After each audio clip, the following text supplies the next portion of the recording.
दिलचस्प बात यह है कि पाक कुरान का इल्म देने वाले ने पाक कुरान सूरा काफ 18 आयत 60 से 82 में कुरान का इल्म देने वाला हजरत मूसा जी को कह रहा है कि तुम्हारा इल्म अल खिद्र के इल्म के सामने कुछ भी नहीं है। आइए जानते हैं इस गहरे रहस्य की पूरी सच्चाई को। हजरत मूसा जी यहूदी धर्म के व्यवस्थापक के रूप में जाने जाते हैं। काल ब्रह्म ने उन्हें ज्ञान बताया, उसी आधार से उन्होंने अपने आप को सबसे ज्यादा इल्म वाला मान लिया। इसी कारण जब एक दिन हजरत मूसा सत्संग फरमा रहे थे तो उनसे एक सत्संगी ने पूछा कि हे मूसा, आज के दिन जमीन पर सबसे ज्यादा इल्म रखने वाला शख्स कौन है?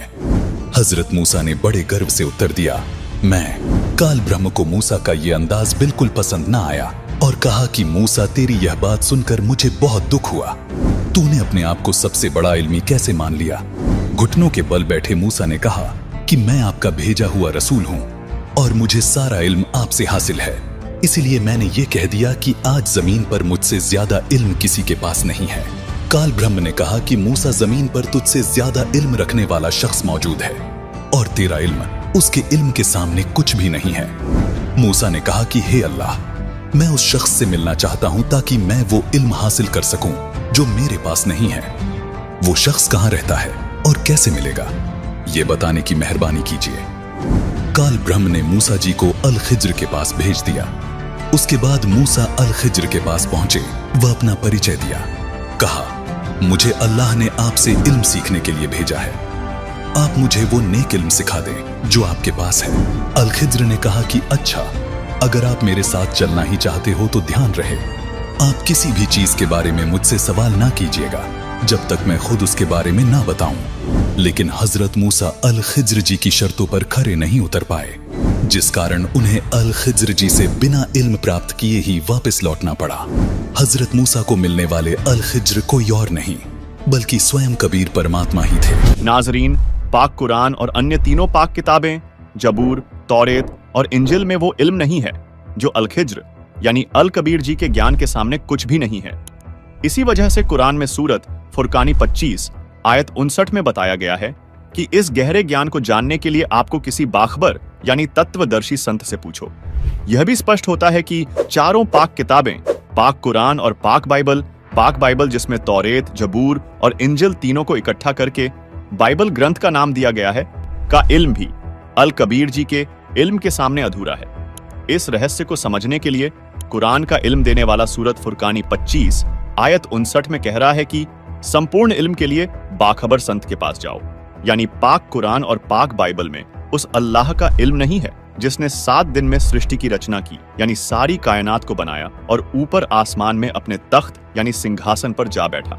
इससे यह साफ हो जाता है कि जिसने कुरान और बाइबल का इल्म दिया वो सारी कायनात को बनाने वाला अल्लाह नहीं है, क्योंकि कुरान का ज्ञान देने वाला खुद सूरत फुरकानी 25 आयत 59 में कह रहा है कि जिसने सारी कायनात को बनाया उस अल्लाहू अकबर की जानकारी किसी बाखबर यानी तत्वदर्शी संत से पूछो। कुरान का ज्ञान देने वाले ने पाक कुरान के सूरा काफ 18 आयत 60 से 82 में हजरत मूसा जी को भी उसी इल्म के लिए अल खिज्र यानी अल कबीर जी के पास भेजा।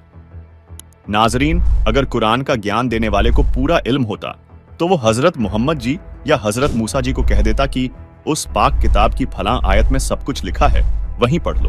लेकिन ऐसा पाक पुस्तकों में नहीं लिखा है।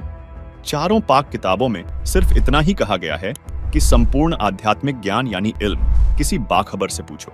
नाजरीन, जैसा कि आपने इस न्यूज नेशन चैनल की डिबेट वाली वीडियो में देखा, यहाँ 2 व्यक्ति थे, एक मौलाना अशरफ जिलानी और दूसरा जो खुद को एक्स मुसलमान कहता है कि मैं मुसलमान नहीं हूँ लेकिन फिर भी मुसलमान धर्म की वकालत कर रहा है। इन दोनों ने जो कुछ भी साबित करने की कोशिश की वह इस प्रकार है। एंकर पिनाज त्यागी ने सवाल किया कि क्या केवल वे मोमिन जो कुरान का इल्म देने वाले अल्लाह और हजरत मोहम्मद जी पर ईमान लाते हैं सिर्फ वही जन्नत यानी स्वर्ग में जाएंगे? क्या अन्य धर्मों के लोग जैसे हिंदू, सिख और ईसाई जन्नत में नहीं जा पाएंगे? इस सवाल का मुसलमान मौलाना अशरफ जिलानी जी कोई स्पष्ट उत्तर नहीं दे पाए।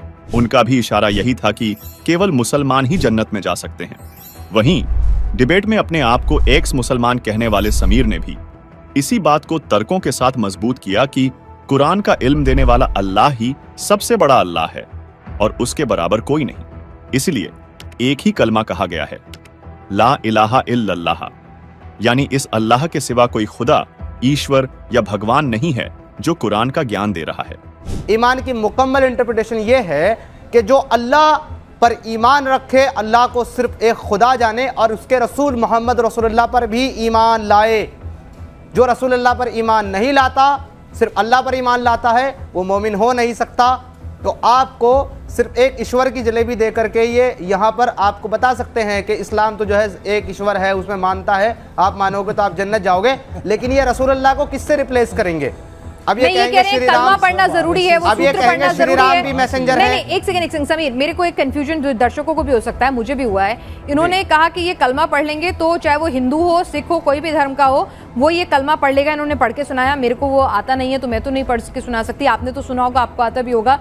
वो पढ़ लें तो पढ़ने के बाद हिंदू सिख भी एलिजिबल हो जाएंगे जन्नत के लिए। वो क्या है कहानी? पढ़ने से मुराद क्या है? पढ़ने से मुराद ये नहीं कि सिर्फ जबान से कह दिया, दिल से इकरार करना ला इलाहा इल्लल्लाह, नहीं है कोई खुदा, ईश्वर, भगवान अल्लाह के सिवा।